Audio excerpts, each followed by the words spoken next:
Family, welcome back to my channel. আজকে না একটু বেরোচ্ছি, জানো তো, একটু কাজ আছে বাইরে, আর ওই জন্য বেরোচ্ছি আর কি।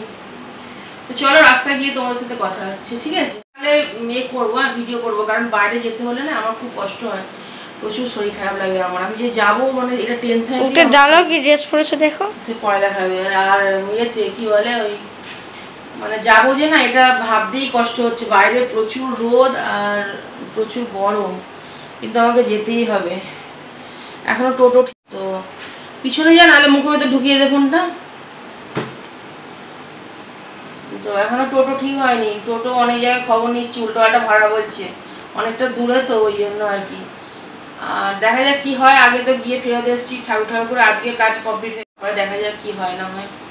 তো চলো গাইজ নিচে নামি, আর যদি সম্ভব হয় রাস্তায় একটু ভিডিও করব, আর না হলে আবার বাড়িতে এসে কথা হবে। বাই। বাইরে থেকে চলে এসেছি, আর দুঃখের বিষয় হচ্ছে আগের দিনও কাজ হয়নি, মানে যে কদিন যাওয়া আসা করছি একদিনও কাজ হয়নি, সেই রকম আজকেও কিন্তু কাজ হয়নি। আজকেও মনটা খুব খারাপ। যাই হোক, রান্না খাওয়া দাওয়া তো করতেই হবে, সেই জন্য এদিকে রান্না করতে চলে এসেছি রান্নাঘরে। এখনও চেঞ্জ করিনি, আমি হাত পা ধুয়েই রান্নাঘরে চলে এসেছি।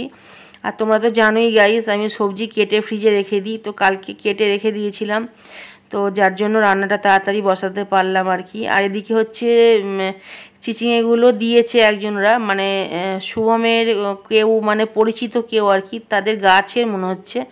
আমি ঠিক শুভমকে এখনও জিজ্ঞাসা করিনি, তবে শুভম বলল কে দিদি দিয়েছে, মানে শুভমের কেউ দিদি আছে, তো সেই দিদি দিয়েছে আর কি। তো ভালো করে আর জিজ্ঞাসা করা হয়নি, মনে হচ্ছে ওদের গাছের, কিন্তু খুব টাটকা জানো তো, কালকে নিয়ে এসেছে ওগুলো। এখন আমি বললাম ফ্রিজে ঢুকিয়ে দিই, আমি তো একটু ধুয়ে নিয়ে মুছে তারপরে ফ্রিজে ঢোকাবো।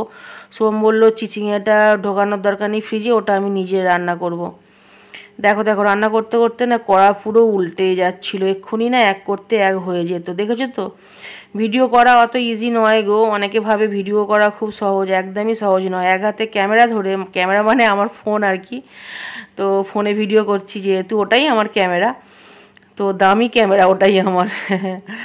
তো যাই হোক, তো এই ক্যামেরা এক হাতে ধরে আর এক হাতে হচ্ছে কাজ করা বা রান্না করা খুব কঠিন একটা কাজ। তো যাই হোক, বাদ দাও।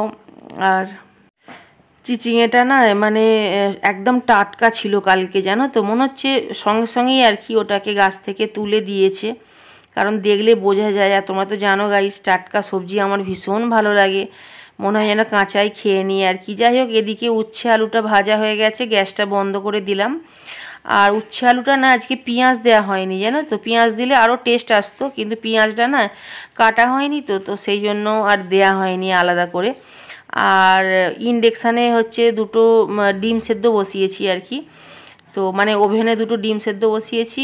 আর এদিকে হয়েছে বরবটি, আলু, টমেটো, পেঁয়াজ দিয়ে শুকনো শুকনো করে পোস্ত বানিয়েছি, আর উচ্ছে আলু ভাজা। এই হচ্ছে আজকের মেনু, আর গরম ভাত।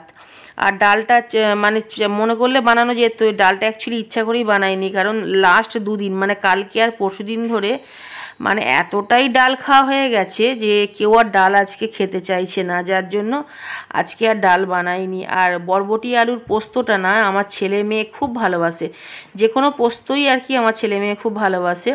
ঝিঙে আলু পোস্ত হোক, চিচিঙে পোস্ত হোক, সব রকম পোস্তই মানে পছন্দ করে আর কি, কিন্তু বরবটি আলু পোস্তটা আরও বেশি পছন্দ করে। আর তো যাই হোক, এটা হচ্ছে জুনের জন্য ভাত বেড়েছি। তো টেবিলটা পরিষ্কার করা হয়নি, টেবিলটা আমার ছেলে এটা ওটা ফেলে সব জাম করে রেখেছে, শুধু ছেলে নয় মেয়েও ফেলে রেখেছে। টেবিলটা আমি পরিষ্কার করে দেবো।